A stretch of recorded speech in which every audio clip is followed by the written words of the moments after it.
I want to take the appeal further to His Excellency the President to understand this situation is horrible.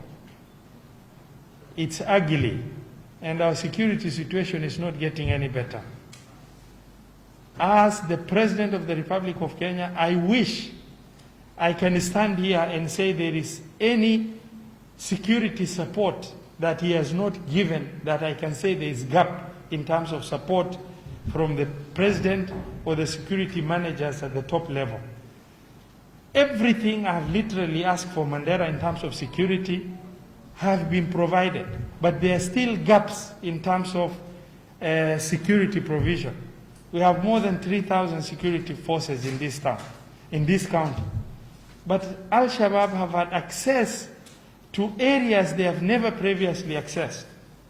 My brother, Ndalama, the RC of Northeastern Region, as well as my brother, the County Commissioner of Mandera, Onesmus Kiata, have disputed my statement that said more than 50% of this county is under the control of Al-Shabaab in terms of roads infrastructure. Well, it's very convenient for you to say, I ignore, and that reality is not there. It wasn't me. This is not true. But the absolute truth and the absolute reality that I, as the governor of Mandera County, not any other ordinary person, mandated to run the affairs of this county, do categorically and authoritatively state that more than 50% of this county's roads are under the control of Al-Shabaab. Now you can choose to conveniently say it wasn't me, it's not there, and that story is not true. There are isolated cases. Ever since I made that report, we've had 4 incidences of terror attacks. We are discussing areas that Al-Shabaab have never previously accessed. We are talking about, Takaba Ramu Road. We are talking about Wargadud Takaba Road. We are talking about Elwak Takaba Road. We are talking about Takaba Kofole Road. We are talking about Mandera Ramu Road. We are talking about Ramu Banisa Road. We are talking about Banisa Ramu Road. We are talking about interior. We are talking about Ashabito. We are talking about Ola, Guba, Banisa. We are talking about Tarkale, Burashum. We are talking about Ditkuro. We are talking about Bolole and Wangaidan. We are talking about Burmayo, areas that Al-Shabaab have never accessed. And the footprints of Al-Shabaab is there. Now you want to choose as a country, as a nation, and as security managers to say the governor is hallucinated. He's just speaking, out of the blue. He just woke up and he started saying, oh, it makes me feel nice. It doesn't make me feel nice. I put my life on the line to discuss Al-Shabaab. But the reality is we have a problem. We have a problem, and the government of Kenya must understand. And I wish, unlike before in 2015, 2013, 2014, I could blame the President of the Republic of Kenya for not supporting us. But that is not the case. Today, I cannot challenge, I cannot dare face the President with any request, because there are no gaps in terms of request, there are no gaps in terms of support. Everything of us, we need security camp here, it's given. We need more vehicles, it's given. We need a special ops team, it's given. We have more than 20 camps, new. Askari tumepewa, magari tumepewa, bunduki tumepewa, risasi tumepewa. Lakini Al-Shabaab is having unrestricted access into the interior. What is it that we are doing wrong if we have all these personnel in this county? I should be able to say, sijapewa support as a county. Nimepewa every support.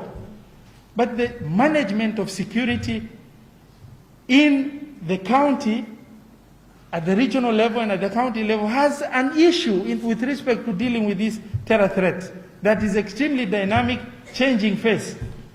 And this is the issue that we have of concern. I wish I could keep quiet. You know, it's very convenient to find a way I can keep quiet. Where do I keep quiet? If out of 295 schools, primary schools, 129 are literally not open. How do I keep quiet when no private sector investment is happening in Mandera? The only source of employment is the county government because of insecurity.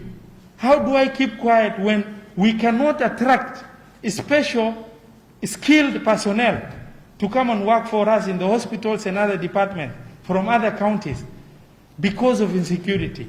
How can I keep quiet when our traders are not able to transport goods from Nairobi to Mandera on our roads?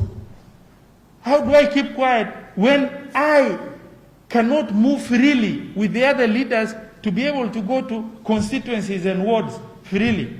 And I have remained in Mandera for the last 3 years, never being able to go to the sub-counties as a result of insecurity. How do we keep quiet? You know, the government should tell us, should we give up our hands and give in to Al-Shabaab? This is not possible. Extraordinary situations demand for extraordinary attention. Talking about governor has made this statement for popularity. What kind of popularity am I talking about when it's the life of the population that is under threat?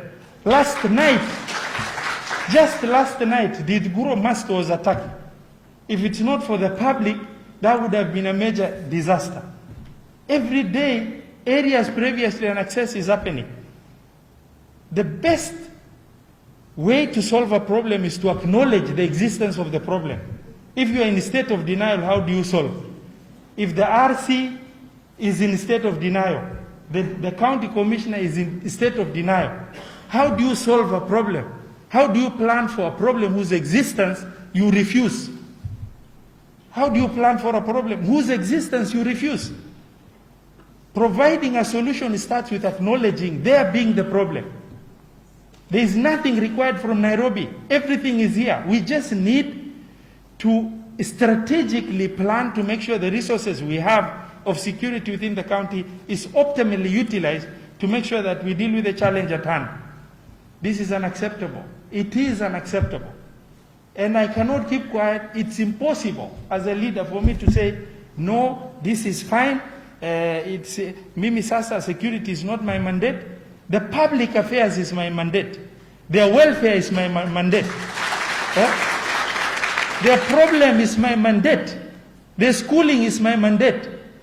Their health access is my mandate. How do you keep quiet? Oh, it's not my mandate. This is not going to happen. And we want the national government. The president has given all the resource. I want to request the president of the Republic of Kenya to make sure he gets the security managers to work on the problem of Mandera with everything it's got, because we are a sovereign state that cannot give up our sovereignty to the rule of terror. And the managers, given the responsibility at the county level and at the regional level, are just busy denying there being a problem. There is attack on Musk. You say it wasn't me. We deny. That story is not there. 3 people have been abducted and they're missing. Yeah, you see, it wasn't me. There's no big problem. We are under control. By the way, we are doing everything we have and everything is under control. More masks are getting attacked. Oh, we are under control. Everything is going great. It's not going great. There's a major problem that is taking shape. And we have sufficient personnel. Nairobi should not send us more police, more military, more RDU, RBPU, GSU. Nairobi should concentrate on making sure the resources we have within the county is working. The resources we have within the region, Mandera, Garissa, Wajir, is working.